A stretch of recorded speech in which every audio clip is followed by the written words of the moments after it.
we're going to take a look at this 2020 250 SDX from Sea Ray. Fantastic boat with a ton of space in it, and it's got some really neat features that we're going to go over. First, we're going to start with the 300 horsepower Mercury power plant, which is a fantastic motor. It's got power steering, digital shift, extremely smooth.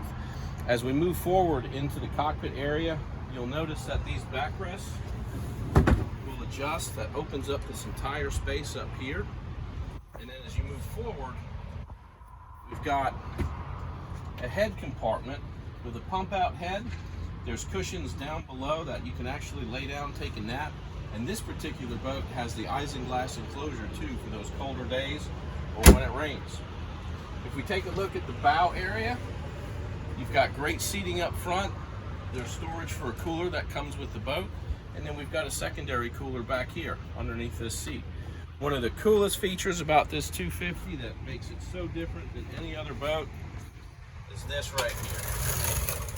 If you want to bring everybody closer, you can slide back this seating section right here. And it also opens up the swim platform area. Flip the backrest, and now you've got all this room back here to hang out at the sandbar. So give us a call at MarineMax and come and take a sea trial on this 250 SDX.